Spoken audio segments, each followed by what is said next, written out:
like to share a little bit of an overview on this webinar. The webinar uses the lens of advocacy related to food insecurity and related to the school lunch program. But we're looking at issues around education public policy, opportunities for you to understand how to influence education public policy through advocacy efforts, an opportunity for you to really learn how important it is to exercise your voice and to become a leader in policy issues that affect change. We want people through this webinar to have an understanding in terms of how to get involved in the policy field and in advocating for issues and in acquiring ways to network with others and advance public policy issues and passions that they may have.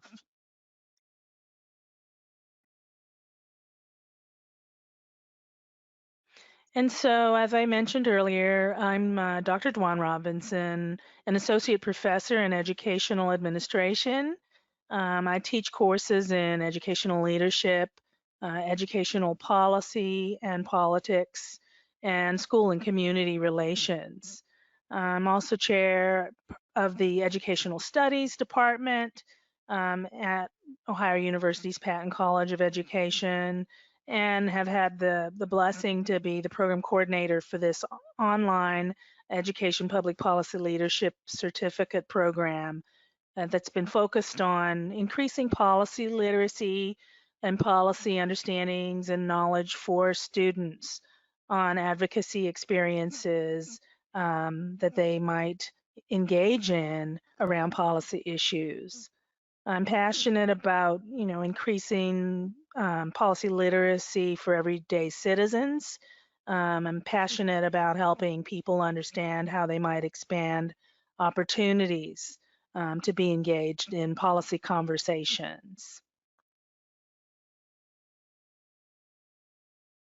And so our guest, Thomas Stevenson, he's quite an expert in issues on food insecurity, child nutrition, and the National School Lunch Program. He is an assistant professor of instruction at Ohio University in the Department of Human and Consumer Sciences. He is in the Restaurant Hospitality and Tourism program, and we look forward to hearing a little more from him about that. He was a participant in cohort 1, the first inaugural cohort of the Education Public Policy Leadership Certificate Program, and so he will have some insights for everyone about the synergy that he's been able to realize as a result of his passionate policy issue and then his engagement in the cohort. He's a 30-plus year practitioner in the hospitality industry, has had many wonderful and enriching professional experiences that you will learn about today. And he's very interested in the creation of job force training and key opportunities for those who sit on the margins. And so I welcome you, Thomas Stevenson, to our webinar. Look forward very much to the conversation. Thank you so much, Dr. Robinson. I appreciate the opportunity to talk about something that's so important to all of us. We all need and should be nourished appropriately. So thank you so much. Thank you.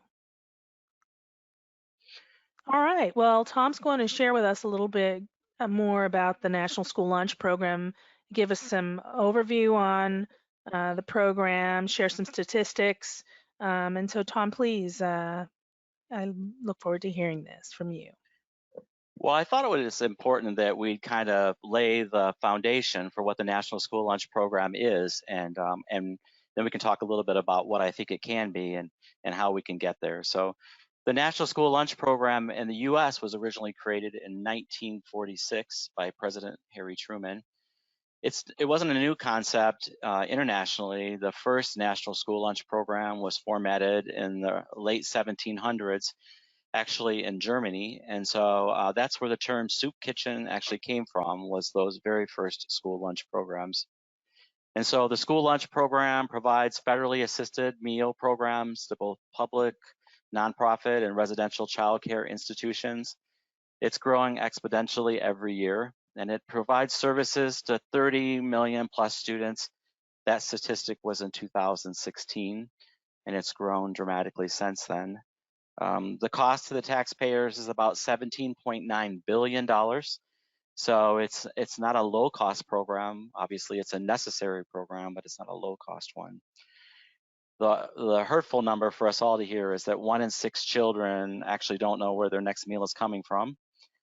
And an additional statistic that's not on this slide is that 4 out of every 10 children that are in the school system are receiving a school lunch at either a free or a federally subsidized dollar amount. Nearly 100,000 schools participated in 2018, and so it's grown from, the numbers keeps going up every single year. And then federal and state funded is allocated for school lunches and breakfast. And so we talk a lot about school lunches, but school lunches have became school lunches, breakfast, meals, after school meals, and then meals even at the summertime. And so we've really kind of created this need for serving and feeding children at a very early age and using the school system to do it with.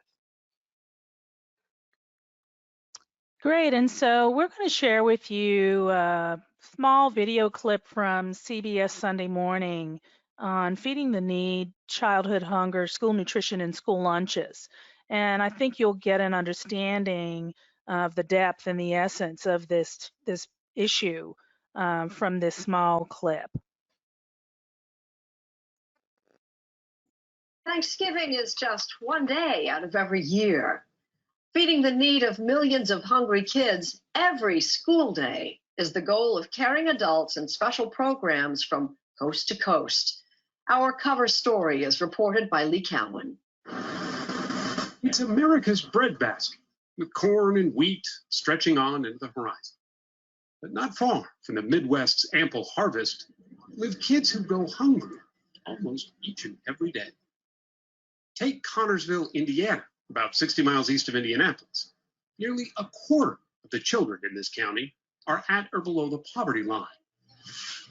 More than 60% of them participate in either free or reduced price lunch programs.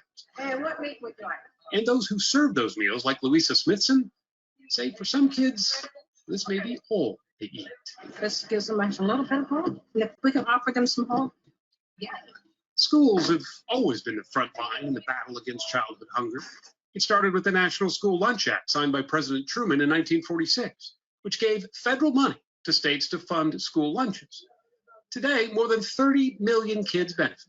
And yet, by some estimates, at least 1 in 6 still doesn't know where the next meal is coming from. Well, school lunch is no longer this Brady Bunch convenience. It is a soup kitchen. It is a place where kids who haven't eaten that night or haven't eaten that weekend go to get basic nutrition so they can function. Jennifer Ramos is with the New Mexico anti-poverty group called Appleseed. We just have no idea how big the problem is and how many children are suffering. And the best thing to do is just make sure they're fed. Back in Indiana, that is just what they're trying to do. Just providing the 3 R's, reading, writing, arithmetic. Those days are over. Scott Collins is the superintendent. We have children who have food insecurity, they come into our doors every day, and we don't always know. A lot of people are proud. They don't want to ask for help. To make certain no one is missed, every school starts every day offering every child a free breakfast, regardless of family income. Make sure you get all your breakfast. Students eat in the classroom, not in the cafeteria, so as not to take away from instruction time. Okay, if you decide you want to come up with a straw. Okay. At the high school, they offer what's called a second chance breakfast to help teens who usually get hungry later in the morning. There's banana nut muffins and chocolate chip muffins this morning. Both programs started 5 years ago. Last year, the school district served 345,000 breakfasts, no charge. I would like to say that we lead the way here in Fayette County, but I'm partial. Rachel O'Brien runs it all. She's with Chartwells, a food service company that not only cooks and serves the food, but also keeps track of the maze of federal programs that pay for it all. You're not leaving any money on the table. No, we look for everything. So we look to make sure we can give our students the best. They're not alone. According to the Department of Agriculture, over 20,000 schools have expanded their free food offerings, including some of the biggest districts, New York City, Chicago, and Detroit. The health benefits are obvious, but there is a psychological one too. Free food for each student means the poor and the hungry aren't singled out, as some have been in the past. And so from this video clip, we can see that there are many dimensions to this problem. But we're also able to see and glean some of the innovative approaches that are out there to address the problem and hear about some of the state and local policy activities geared around trying to alleviate some of the issues relative to this issue. And so I'd like to engage our guest in a conversation, a discussion around the topic of food insecurity, childhood hunger, and the National School Lunch Program, and really become much more informed just about what he's been doing, what opportunities there are for us, and how there's been a convergence for him in terms of policy opportunities and experiences through the EPPLC and his professional pursuits and passion, policy passion. And so I'm going to turn to the first question of our discussion and really try to dig into what motivated you, Tom, to apply to the EPPLC program, and how did this relate to your policy issue? Well, it's interesting. I had been a practitioner for a long time in the industry, and I think I can remember right back to a specific day. There was a day in September when a student walked into my office at Ohio State when I was the food service director there in 2009. And she said to me, I want to talk to you about food insecurity and talk about sustainability in the food system. And I had long been a practitioner who really operated under a value proposition model. I wanted to give individuals what they wanted. I wanted to generate revenue from it. And then I wanted to use that revenue to support the entity that I was responsible for. And so on that day, a different light bulb clicked on. I started to see the connection that happened between the decisions that we were making within the industry to provide individuals what they wanted and what needed to happen in order to provide them with what they should have. And so and the experiences that I've had ever since then, whether or not I was the executive chef at the Cancer Support Community of Central Ohio, or the food service director at Ohio State, or a professor at OU, I have seen at different times in people's lives the role that food plays. And I've really learned that it's much more important to be proactive at the front end and have a better result than to be reactive at the whatever stage they're in now. And so teaching people about where food comes from and how it's important and how it's pivotal in their success is a driver for me. And so I really started to realize that I needed to figure out how laws and policies and those type of things helped inform the decision making that was happening at different stages in our life. And so that's why I thought this was a perfect opportunity to take a look at the educational policy program and to take a look at what happens within nourishment within the early years of a student's development, because students at ages 2 to 3 determine what their comfort food is. And so we really need to start at a very young age, encouraging students to make good choices about what they eat, because if they don't, on the other side of it, whenever they're stressed out or whenever they're worked up or whenever they have challenges, if the comfort food is a bad option, then that's what they will also select. So this was an opportunity for me to tie what was policy and decision making, and learn more about the processes so that I could affect change at an earlier stage in their life. Very good. And, really learning how to access policy, laws and legislation, and being able to leverage your voice and your ideas with decision makers is certainly something that you've been able to do. So thank you for that. So just to follow up, how did you become interested in topics and issues around child hunger and child nutrition, food insecurity, and then ultimately the school lunch program? Well, from a very personal note, I was raised in a small little town in northern Ohio, and my family were both very hard workers, but I was raised in a generational poverty home. And so I was a recipient of the National School Lunch Program. And I was an individual who, that at that time, lunch was an important meal for me, and to have it provided at a reduced price was influential in helping me create the ability to be successful throughout school. And so I look back now, I've kind of come full circle to remembering the individuals that made that food and served it to me. To when I worked at Ohio State, where I saw 3 generations of food service workers, a mom, a grandmother, and an aunt, who are all working to provide healthy nourishment for our students. And we know it's important.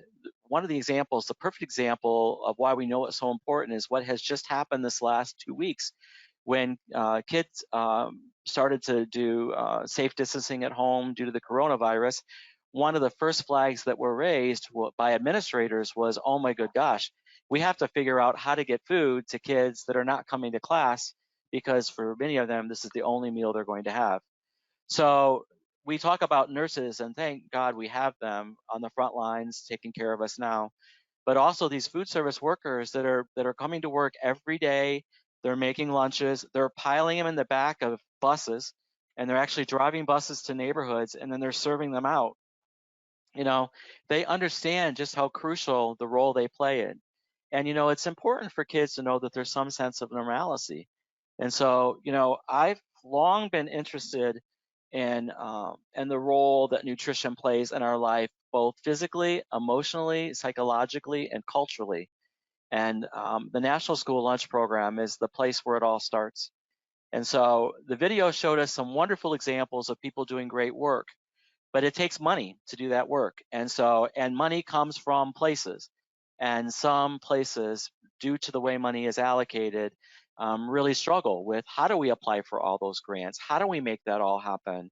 That takes human capital in order to make that work. That isn't an automatic switch you just click on. And so Chartwell, as a big company, has those resources, but smaller schools like the ones that I came from, may or may not have a grant writer on staff. And so how do we ensure that at a very high level that there's somebody there protecting and making sure that our children have access to food? I won't stop, and I don't think we should stop until we have an answer on how we ensure that people have nourishment. Excellent. And, I appreciate you bringing up that there's been a real interesting storm that's been created to move this policy issue forward. What was just a good idea maybe 4 months ago is now a necessity and a requirement to make sure that students continue to receive the nourishment that they have been relying upon in our schools. And so we've had to problem solve in the moment.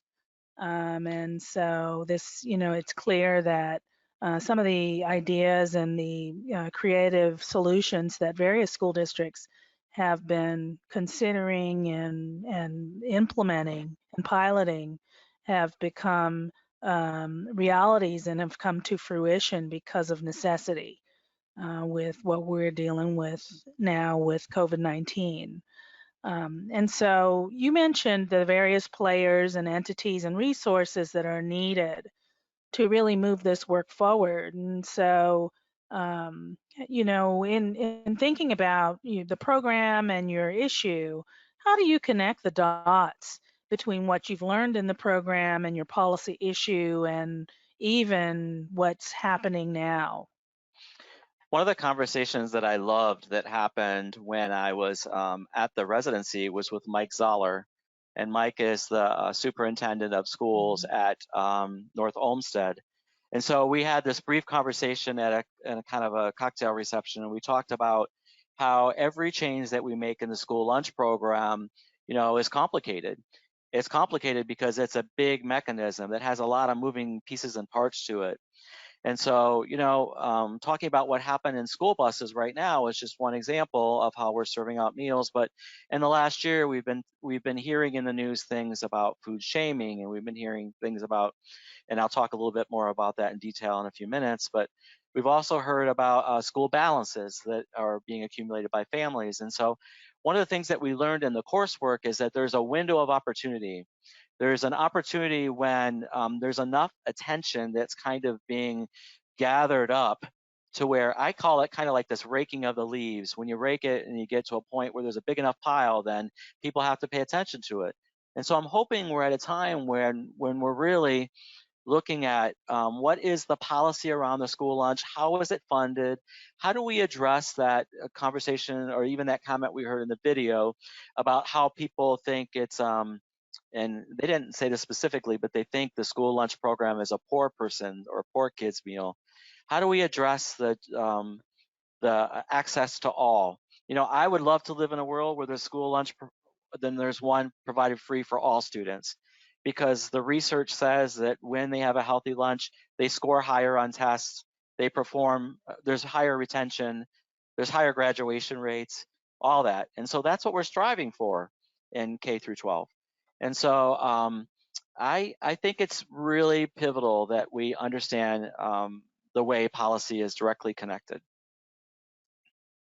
Thank you for that. And so you touched on a bit about your experience in being able to carry your message forward to policymakers and decision makers, and a component of the Education Public Policy Leadership Certificate program is a residency experience in Washington, D.C., and a visit to Capitol Hill, where people can be engaged in advocacy. And so tell us what people can expect.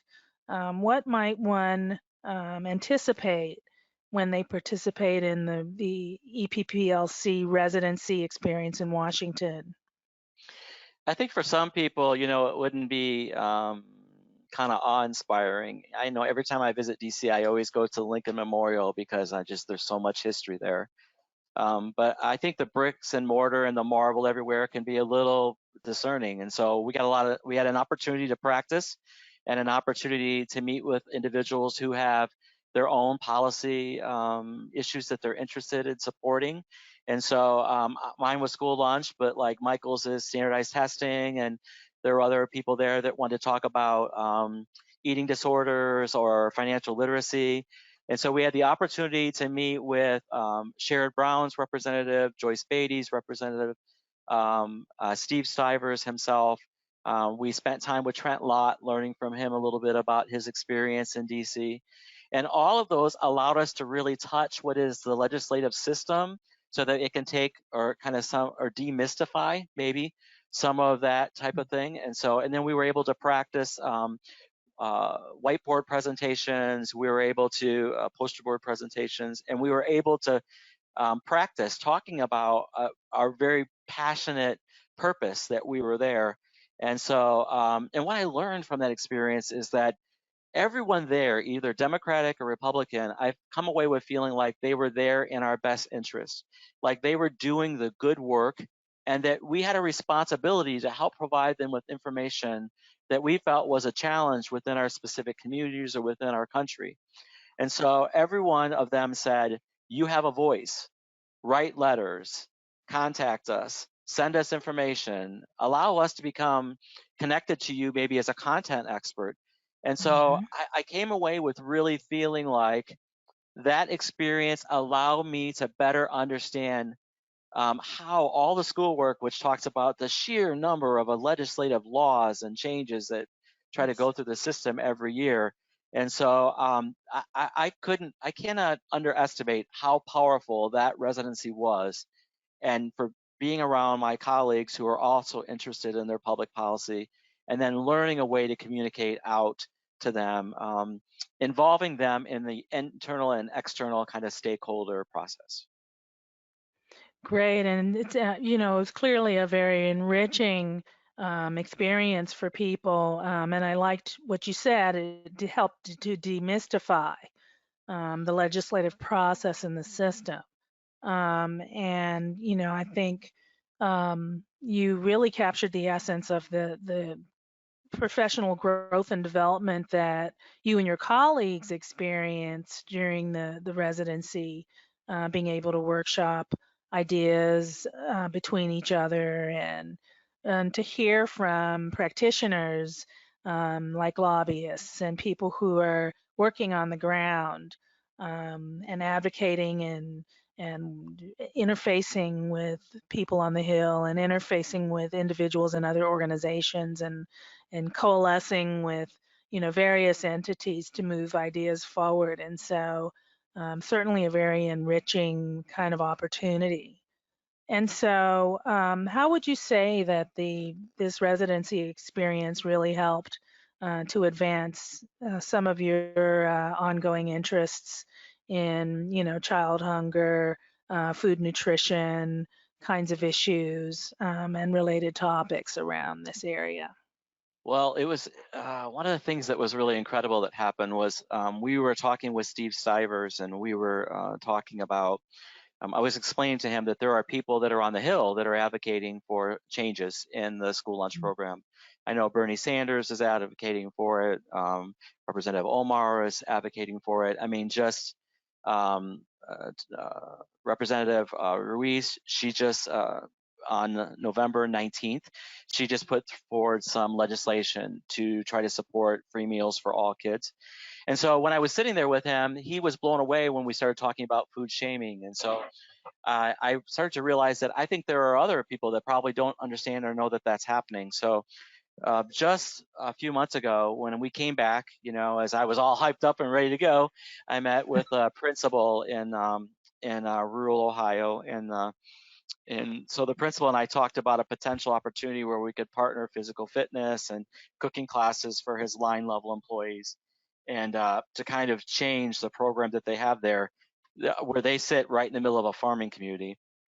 And once again, the principal said to me, he's like, I'm not sure I understand what food shaming is all about. So I think there's a real opportunity. I think we think that everyone is aware of what our topic is and the various components to it. And I think that's a mistake. I think another program that I'm working on that's been approved from ODNR is to do a training program with a school that's in an urban area in northeast Columbus. And so that program is going to be a really powerful one, in that we involve children and the line level workers, which often aren't talked to, aren't paid attention to. Yes. They're often marginalized in the conversation. And so because they're just the workers, and they have 30 years, 40 years, some of them 3 generations worth of knowledge. And so what I've been able to do is to kickstart those 2 programs. And those 2 programs are pilot programs, hopefully, that will, once we get through this coronavirus scenario, but those pilot projects will start to involve all voices in the potential change. And that's where good work happens. Good work happens when all persons have an opportunity to have their voice listened to. And part of this whole educational policy helped reassure me and reinform me and redirect me in a way that said, we need to make sure that that happens. And so I've been able to drive those couple things forward, and I'm super excited about that. We'll see how it all plays out. Very good. And you mentioned the food service providers and workers and individuals who really are on the front line in terms of the provision of lunches and who really offer caring comments to students, and let them know that they are concerned for their well-being. And those individuals are individuals in schools who offer the ethic of care, right? They're, to use a term from Nell Nodding's work, people who develop relationships with students, who know the students and their families, and who may have seen generations of students from the same family come through their lunch line. And so it's so important to view those individuals as a part of the team, and respect what they do and respect the contributions that they make. So I appreciate you bringing that out in your comments. In thinking about your public policy activities, your ongoing networks, and your professional relationships and partnerships, and initiatives that you've been involved with and engaged in, how has your experience in the program really informed the work that you're doing with various individuals and actors and stakeholders, as well as different organizations and entities?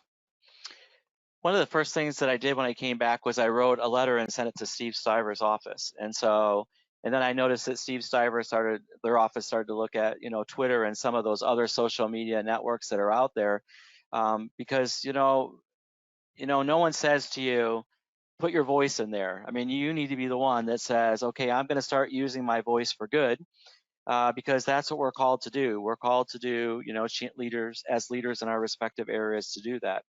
And I found it really powerful when I was talking to Joyce Beatty's, her supportive person, her aide, when she said, you guys are the content experts. So you need to put your voice out there, and you need to know that it's of value. And so that I would say that to everyone who's listening to this webinar, that your voice is valued, that it's important, that it needs to help, that it needs to be framed in a way that it's so authentic, that it's coming from the heart.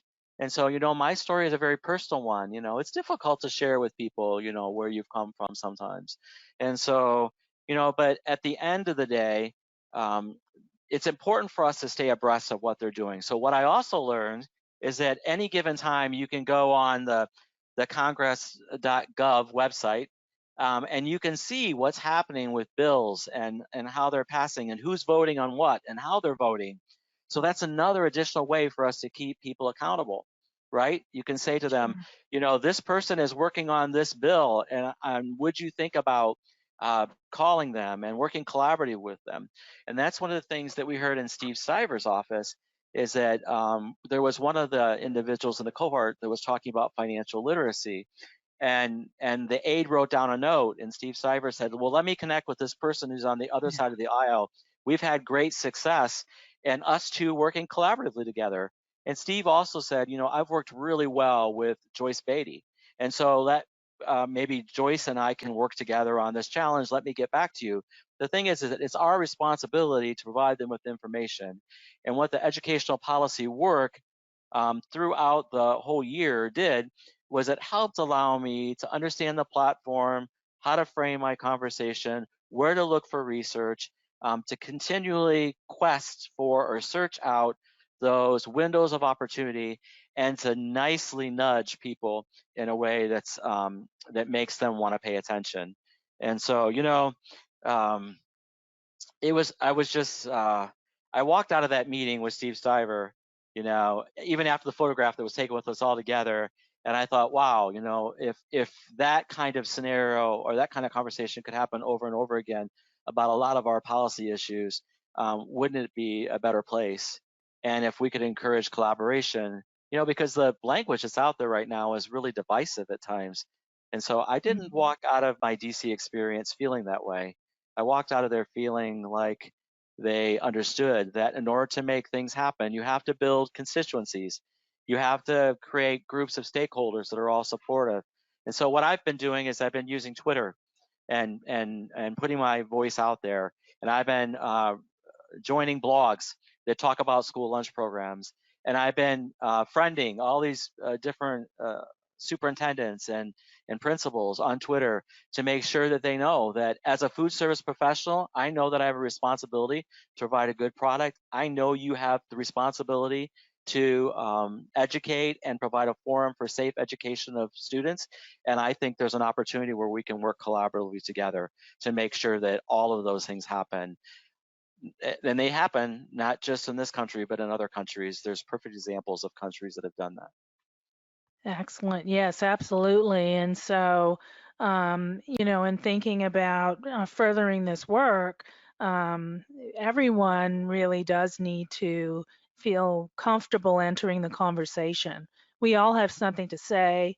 I think from your experience, it's clear that, individuals in legislative positions or even individuals who serve to support our legislators in national, state, and local government um, are all human beings. And I think, the human touch, the organic conversation, the real heart-wrenching conversations about issues that confront us and the challenges that citizens experience is something that they definitely seem to be passionately interested in, and are willing to try to make a difference for things that are brought forward to them. So um, let me segue into recommendations that you might have. So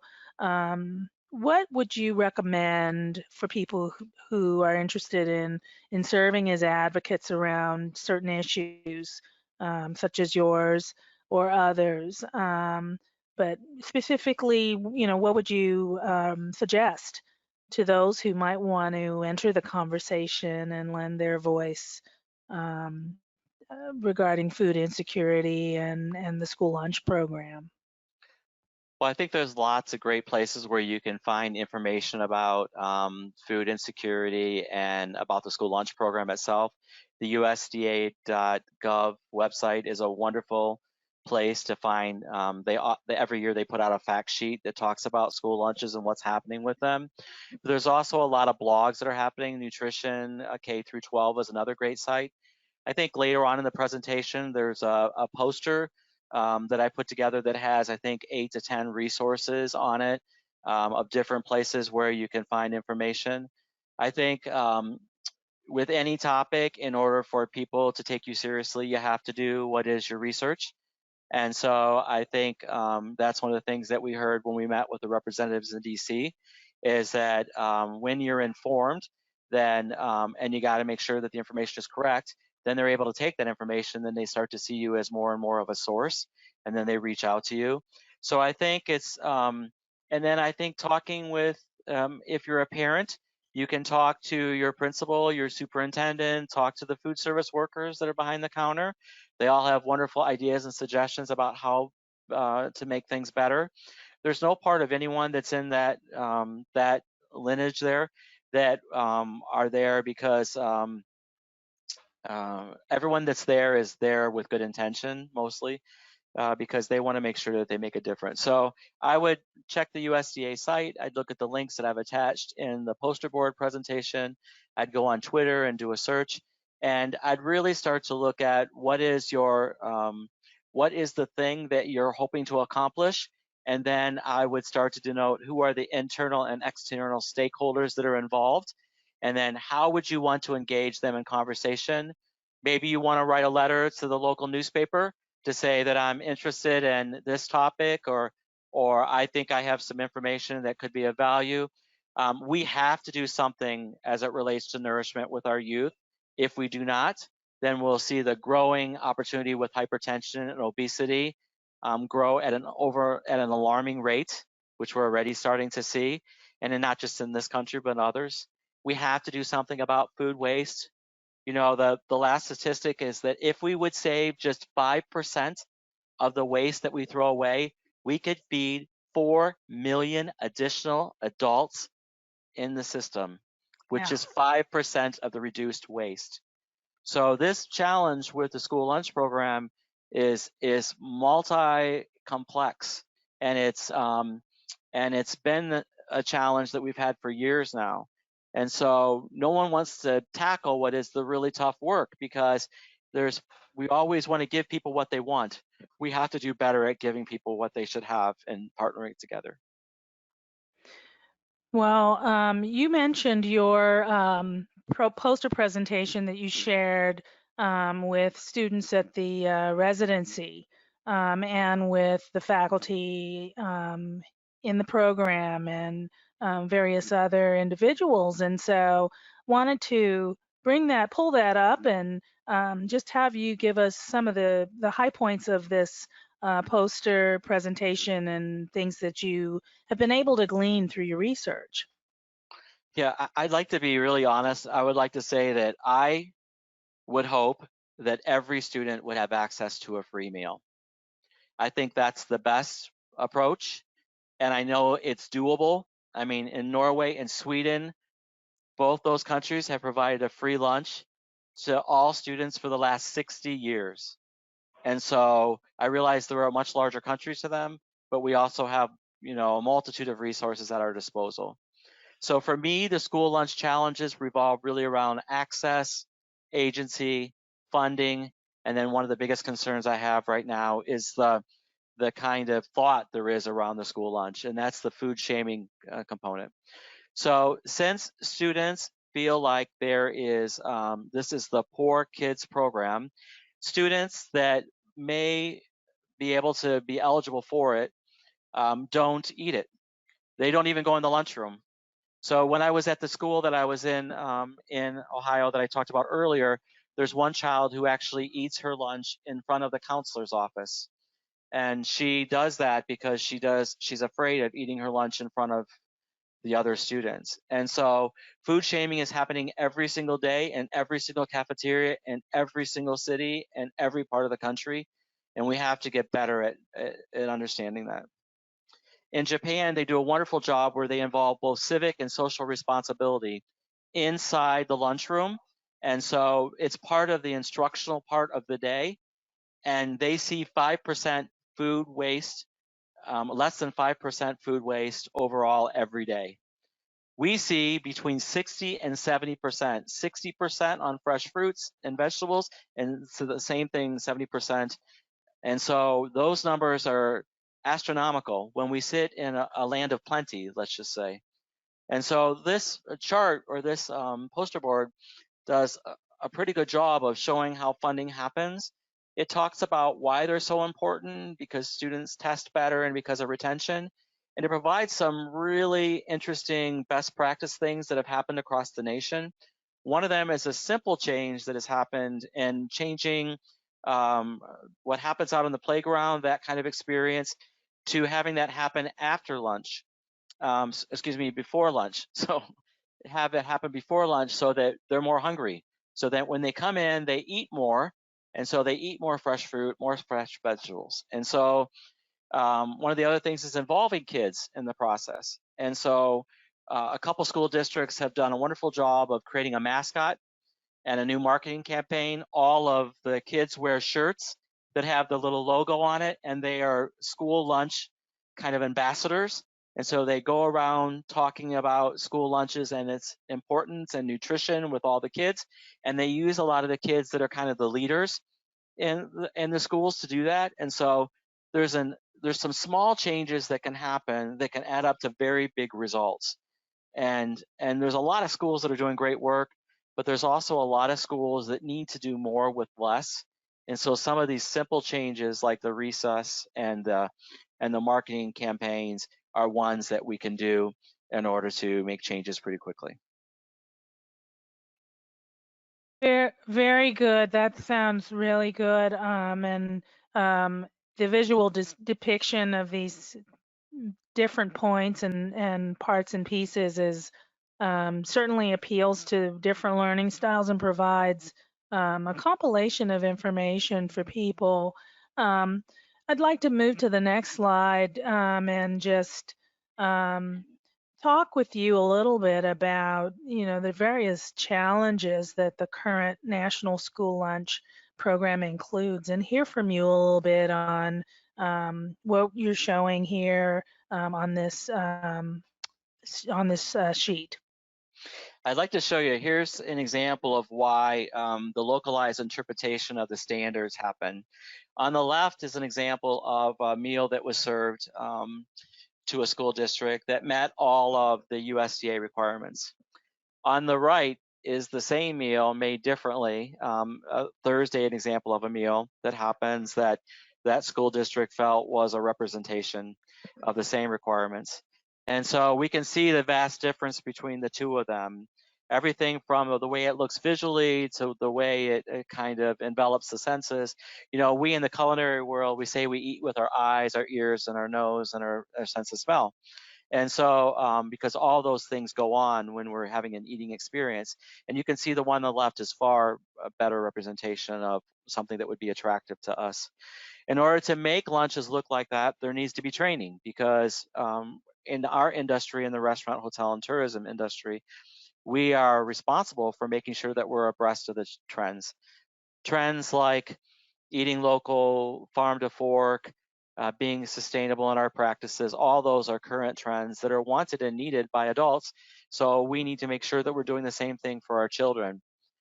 The funding model to the National School Lunch Program is based on students per capita, it's based on property taxes, it's based on all kinds of things, and it requires a substantial reporting mechanism. And unfortunately, what we've done now is we've turned many of our school districts into districts that are like revenue managers. They're constantly tracking down what student has a balance and how much they owe for the reduced pricing structure. On average, many states are seeing $2,000 to $2,500 per student is the amount of costs that they have racked up in reference to paying for school lunches. That's $2,000 to $2,500.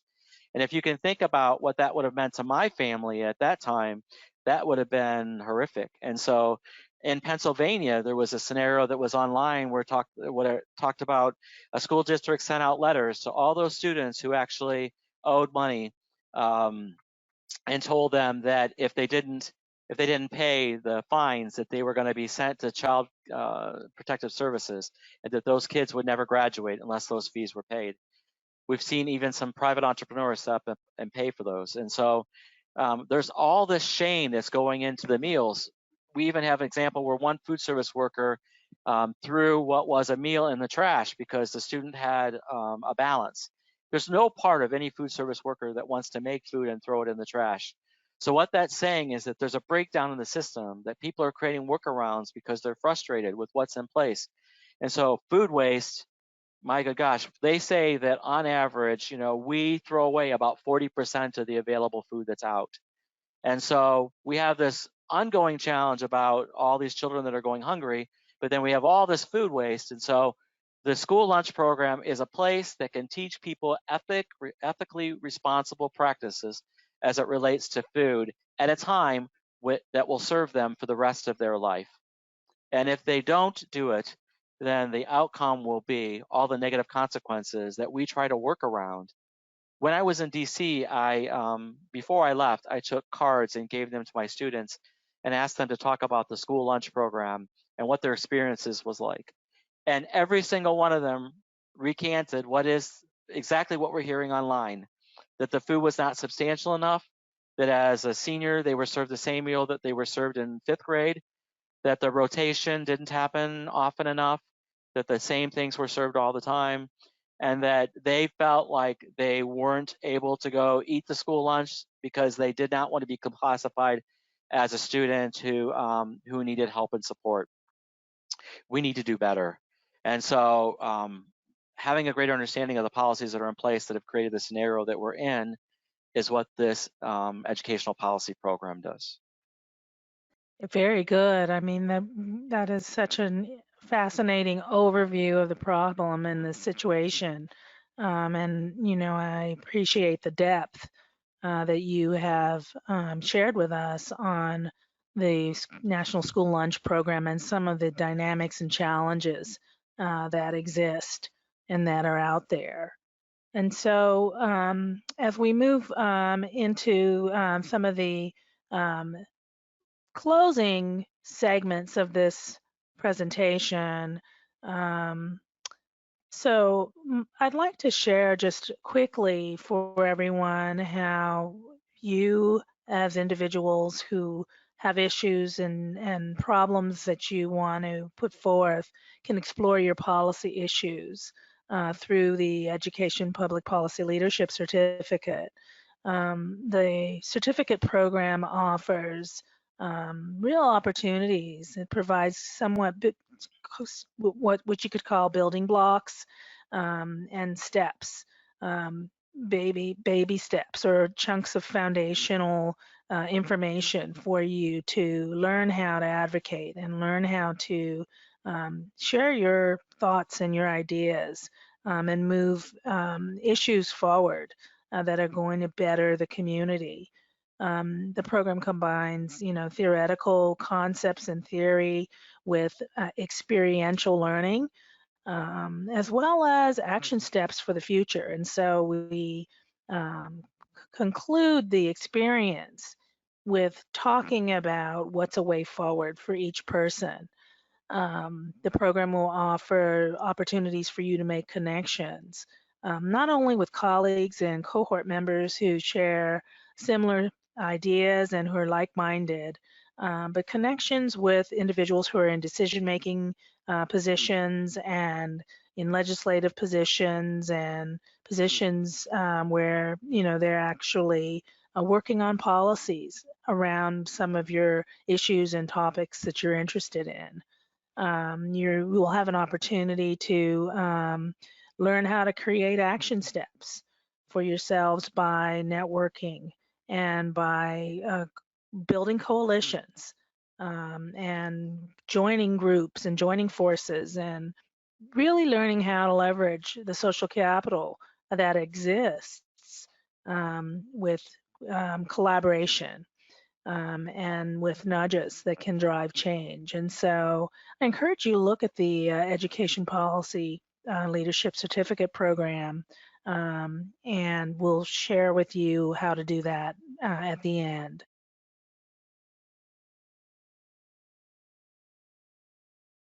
I think there's an opportunity for all of us to step up to the plate as it relates to our specific policy areas of expertise. And so I would ask that if you're interested in knowing more about the food insecurity challenge that presents itself, that you would continue to look at the web links. I know that I would also ask that my email address is stevent3@ohio.edu. And if you reach out to me, I'd love to answer any of your questions in reference to what we might be able to do together to help formulate school lunch program that is successful and one that serves all students within our community. And I appreciate the opportunity today to kind of talk through those challenges. And I'm grateful for the Voinovich School for allowing us the opportunity to speak about our program and how we think we can use it to help change the world. Absolutely. And so I wanted to just say many thanks to our guest, Thomas Stevenson, the Voinovich School of Leadership and Public Affairs, and also the Patton College of Education for making this opportunity possible. Dean Renee Middleton was instrumental in this vision to have us offer education public policy leadership opportunities for individuals. And so we do hope that you will sign on and apply to the program or consider applying or consider engaging with individuals who are involved with the program.